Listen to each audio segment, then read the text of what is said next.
नमस्कार and welcome you to world affairs. मैं हूं प्रशांत धवन। नाउ देश के रोड ट्रांसपोर्ट मिनिस्टर ने रिसेंटली एक बड़ी स्टेटमेंट दी है कि 5 साल विद इन 5 इयर्स इंडिया को पेट्रोल की आवश्यकता नहीं होगी। Green fuel will end the need for petrol in India after 5 years, ये कहा है नितिन गडकरी साहब ने। अब स्टेटमेंट अपने आप में बहुत बड़ी है, कई आर्टिकल्स इस पर पब्लिश हुए, इवन वर्ल्ड मीडिया भी इस पर बात कर रहा है कि अगर 2027 तक इंडिया ऐसा कर देगा तो इससे जियोपॉलिटिकल इंपैक्ट क्या आएगा, क्योंकि तब तो इंडिया को कच्चे तेल की इतनी आवश्यकता भी नहीं होगी। तब सऊदी अरेबिया, यूएई, इवन मैं कहूंगा रशिया, इन सब कंट्रीज पर इंडिया की जो डिपेंडेंस कम हो जाएगी। तब एक नया इंडिया इमर्ज होगा, वो कैसा होगा। तो इस पर अभी काफी डिबेट चल रहा है। तो इस वीडियो में हम बात करेंगे कि क्या ये जेन्युइनली पॉसिबल है कि 2027 तक देश में पेट्रोल की आवश्यकता ना हो।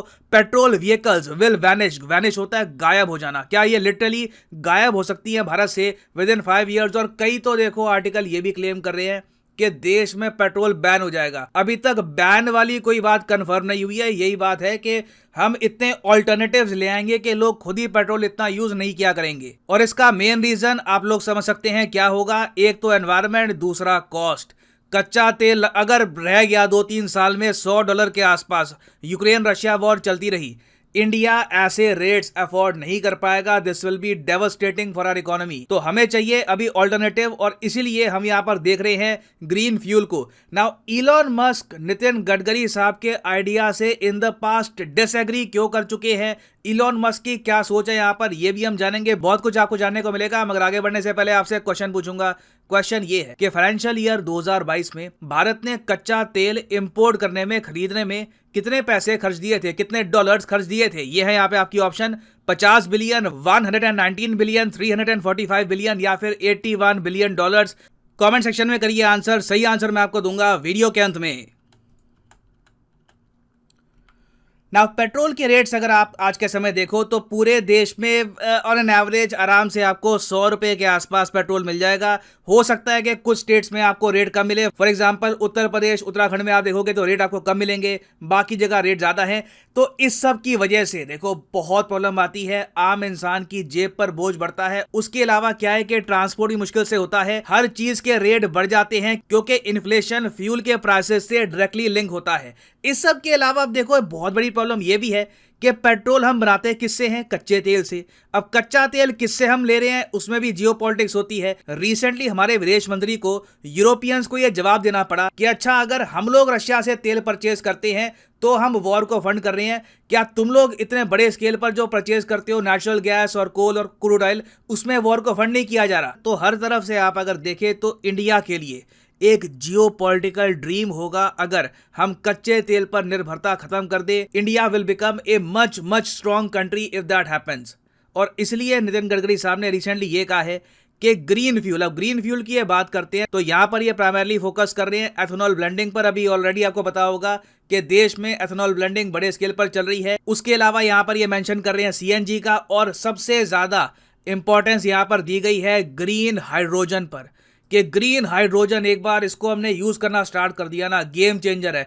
ऑलरेडी आपने देखा होगा हमारे देश में Adani, Reliance, various companies green hydrogen पर पैसा इन्वेस्ट कर रही है, और उम्मीद ये है कि ये बनेगा फ्यूल ऑफ द फ्यूचर। ये दिलवाएगा इंडिया को आर्थिक आजादी। ना सिर्फ Nitin Gadkari, Ambani, Adani, even Bill Gates का भी ये मानना है कि in the future green hydrogen से काफी तरक्की हो जाएगी। मगर एक इनोवेटर है, एक आप कह लीजिए आज के समय एक बहुत ही फेमस व्यक्ति हैं इलॉन मस्क। ये बहुत ज्यादा अगेंस्ट हैं ग्रीन हाइड्रोजन के। ये एक्चुअली बिल गेट्स का मजाक भी उड़ा चुके हैं ओपनली मीडिया के सामने ग्रीन हाइड्रोजन टेक्नोलॉजी को लेकर। इनके हिसाब से ग्रीन हाइड्रोजन एक खराब आइडिया है, ये कभी भी चलने नहीं वाला। और कई बार तो मैंने ट्विटर पे भी देखा है कि कोई अगर लिख देता है कि ग्रीन हाइड्रोजन के बारे में तो सीधा इलॉन मस्क उसके नीचे हंस देते हैं। और लिटरली इलॉन मस्क ये भी कह चुके हैं कि हाइड्रोजन को एनर्जी की तरह यूज करना इट इज द मोस्ट डम थिंग, सबसे ज्यादा खराब आइडिया। हालांकि मैं यहां पर ये ऐड कर दूं,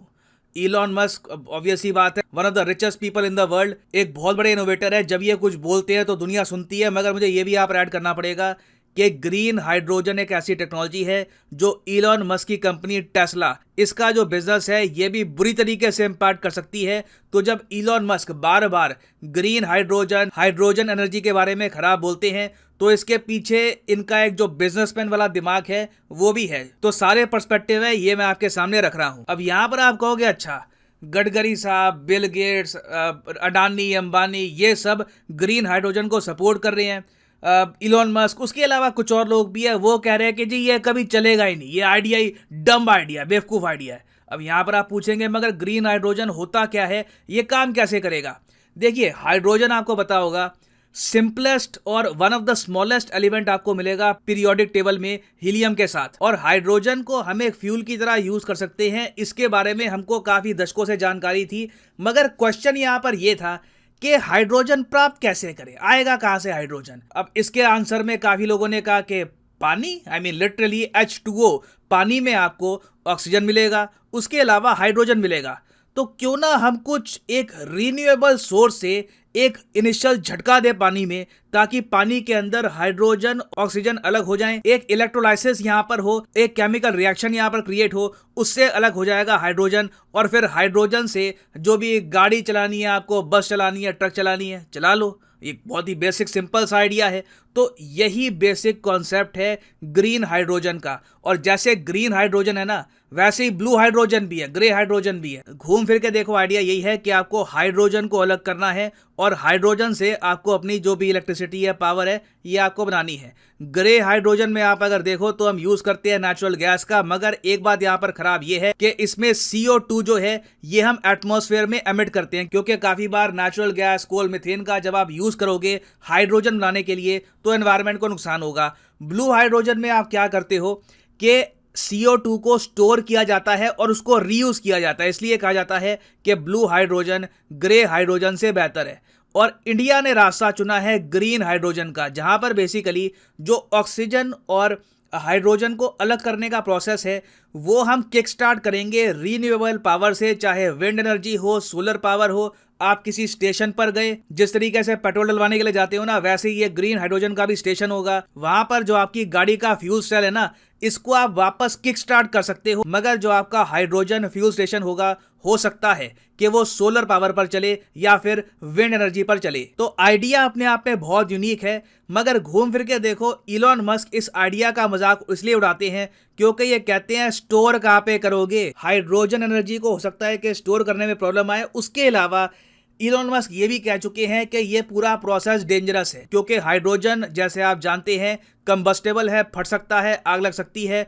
तो आपके सामने एक इंजीनियरिंग चैलेंज है कि कैसे आप एक व्हीकल बनाओगे जहां पर ये पूरा प्रोसेस आप सेफली करोगे और ड्राइवर की जान भी नहीं जाएगी। मगर दुनिया भर में कई देश हैं, जापान है, जर्मनी है, इंडिया के अलावा कई और देश हैं जो ग्रीन हाइड्रोजन टेक्नोलॉजी पर काम कर रहे हैं।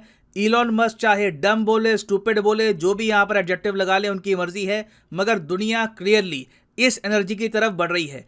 और इस पर आप देखोगे इन द फ्यूचर काफ़ी तरक्की होगी, बहुत सी कार, स्कूटर्स आएंगी जो ग्रीन हाइड्रोजन पर चला करेगी। और बताया जा रहा है कि ये पेट्रोल से काफ़ी सस्ता होगा, इसको आराम से 70 रुपीज़ प्रति किलो के हिसाब से बेचा जा सकता है। मगर मैं इस सब पर अभी कॉमेंट नहीं कर सकता कि ये कितना सस्ता होगा, ये मतलब पेट्रोल के मुकाबले कितना कॉस्ट इफेक्टिव होगा, क्योंकि इंजीनियरिंग पे बहुत कुछ डिपेंड करता है। आप कौन सा व्हीकल परचेज करते हो, आपका व्हीकल बनाया किसने है, टाटा ने, हुंडई ने, it depends on a lot of factors. तो गडकरी साहब ने जो कहा है ये ऐसा नहीं है कि कोई पाइप ड्रीम है। हमारे देश में ऑलरेडी आपने देखा होगा एक नेशनल हाइड्रोजन मिशन भी स्टार्ट हो चुका है, जिसके अंडर बहुत सा काम हुआ है। नीति आयोग ने रिसेंटली कहा है कि 10 स्टेप्स हम उठा सकते हैं to make India a global green hydrogen power. इनमें से एक स्टेप इन्होंने यहाँ पर यह भी कहा है कि हमको पार्टनरशिप बनानी होगी, गवर्नमेंट टू गवर्नमेंट पार्टनरशिप बनानी होगी, जापान के साथ, साउथ कोरिया के साथ, जर्मनी के साथ। तो पोटेंशियल यहाँ पर बहुत ज़्यादा है, this can B game changing. और मैं आपको ये बता दूं, देखो necessity is the mother of all innovation. काफ़ी बार देखा गया इतिहास में कि जब इन्वेंशन होती है, जब नए आइडियाज़ क्रिएट होते हैं ना, तो उसके पीछे जो मेन कारण है वो होता है नीड, नेसेसिटी, के चाहिए कुछ ना कुछ, यहाँ पे आपको ऑप्शन चाहिए। तो हम इस स्थिति में आ चुके हैं, कच्चे तेल के दाम जो पहुँच गए हैं, it will hurt India badly. तो कहीं ना कहीं हमको इनोवेशन करके, नए आइडियाज़ क्रिएट करके एक नया रास्ता बनाना होगा। नाउ अब वापस आते हैं अपने क्वेश्चन की तरफ कि फाइनेंशियल ईयर 2022 में इंडिया ने कितना पैसा खर्चा था कच्चे तेल को परचेज करने में। तो ये है यहाँ पे आपकी ऑप्शन। सही उत्तर यहाँ पे है option option B is the right answer, 119 billion dollars. यहाँ पर आप देख पाओगे इंडिया का जो ऑयल इंपोर्ट बिल है ये डबल हो गया था फाइनेंशियल ईयर 2022 में टू 119 बिलियन डॉलर्स। और अभी कोई बड़ी बात नहीं है कि ये इससे भी अधिक ज़रा बढ़ जाएगा।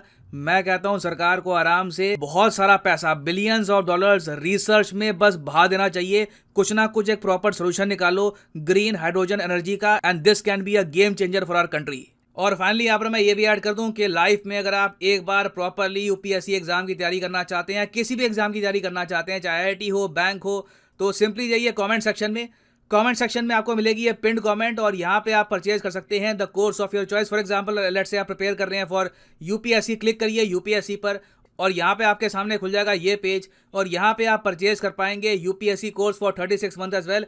अगर मान लीजिए आप एक कॉलेज स्टूडेंट हैं, अभी आपके पास टाइम है 2-3 साल का, आराम से यूपीएससी की प्रिपरेशन करनी है, तो 36 महीने का जो कोर्स है ये भी आप कर सकते हैं परचेज।